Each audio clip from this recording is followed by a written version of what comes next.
Eh bien, bonjour à toutes et à tous. Nous y voilà, le lancement de ma chaîne YouTube que j'ai intitulée Liberté. En 2020, on vit une année particulière, notamment sur le plan des libertés. Il m'a semblé pertinent de créer un espace de défense des libertés. Donc, en quelques mots, je vais me présenter. Je m'appelle Samuel. Alors, je suis ce qu'on appelle en anglais un nobody, un no-name, ce qu'autrefois on aurait pu appeler un citoyen. Je ne suis pas un expert, je ne veux pas être un expert. Euh, je ne donnerai pas mes références. Je pense que ça ne sert strictement à rien. L'argumentation doit suffire à elle-même. Donc mon propos, c'est de créer un espace de défense des libertés, qu'elles soient collectives, publiques, civiques ou individuelles. Dans une époque qui fait de la liberté une variable d'ajustement des politiques publiques, quelque chose d'anecdotique, d'accessoire. Alors vous ne trouverez personne pour dire du mal de la liberté. Personne va venir vous dire: «Ah non, la liberté, c'est pas bien, moi je suis contre». Non, non, tout le monde est pour la liberté, c'est magnifique, c'est très beau, c'est naïvement romantique. Mais soyons sérieux, il y a quand même des choses plus importantes que les libertés. La santé, évidemment, je parlerai du Covid et dans ses interactions avec l'idée de liberté, mais on peut parler de l'économie, bien sûr, du droit des minorités. Il y a beaucoup de choses. Quel sera mon mode opératoire? Alors déjà, j'essaierai de ne pas truffer mon discours de références culturelles, politiques, philosophiques trop nombreuses, destinées à montrer à quel point je suis intelligent et cultivé.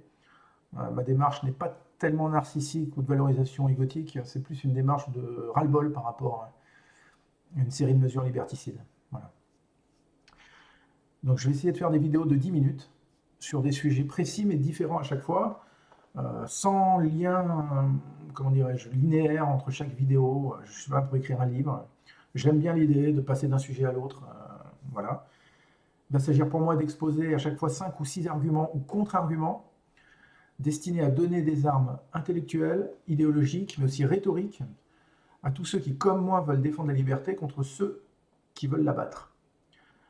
Toujours pour le bien des gens, évidemment. On veut toujours abattre la liberté pour le bien des gens. Ça, c'est une constante. Trop stupides que sont ces citoyens pour prendre soin d'eux-mêmes.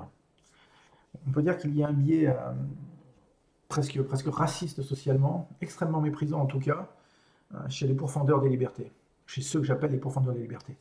Un exemple parmi tant d'autres, récemment une tribune d'experts à propos du Covid euh, parlait, je cite, de siffler la fin de la récréation, assimilant explicitement les citoyens à des enfants, qu'on imagine bien dans une cour de lycée ou plutôt dans une cour d'école primaire, ils sont probablement trop bêtes pour être au lycée, qui est une rhétorique symptomatique d'une élite mal dégrossie, caricaturale, condescendante, arrogante, qui, euh, qui voit le peuple comme une espèce de Patrick Chirac dans Camping, mais un Patrick Chirac avec tous les mauvais côtés, caricatural, hardcore, donc un peuple qui serait raciste, qui serait idiot, vulgaire, irresponsable, euh, bref, un peuple qui ne mérite pas de liberté. Voilà. Donc, évidemment, moi je veux lutter contre cela, ne serait-ce que parce que j'appartiens au peuple, parce que j'aime pas qu'on dégage toujours cette image du citoyen moyen, ça me gonfle, disons-le.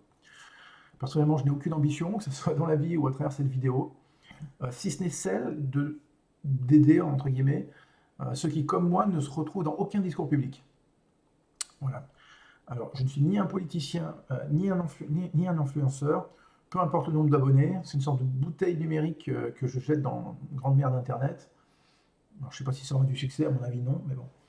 C'est, voilà, je me sens le besoin de parler de liberté, voilà, à notre époque.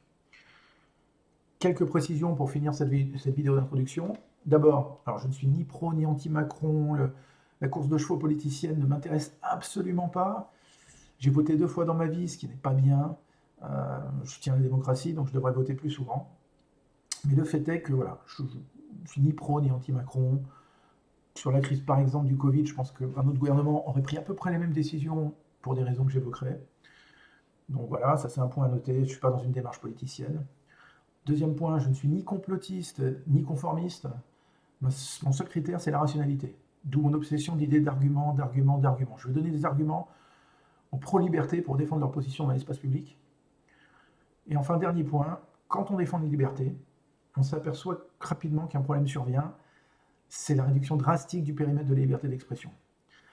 Pour les vieux croutons comme moi qui ont grandi dans les années 80, le contraste entre les années 80 et les années 2020 en termes de liberté est saisissant.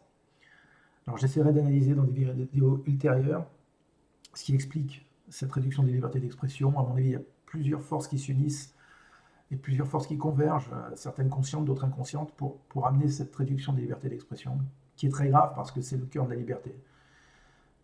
Et donc, dans ces vidéos-là, dans mes vidéos, je n'hésiterai pas à explicitement indiquer à mes spectateurs que je m'auto-censure. Voilà, par peur des représailles légales, probablement. Mais parfois, on en vient tous à s'auto-censurer sur certains sujets. On le sait tous d'expérience. Il y a des sujets sur lesquels on s'auto-censure. Donc je dirais, voilà, là je m'auto-censure. Pour telle raison, là je m'auto-censure. Donc j'essaierai d'être honnête. Je suis dans une démarche qui se veut radicalement honnête. Voilà, voilà, donc ma première vidéo maintenant sera consacrée au port du masque.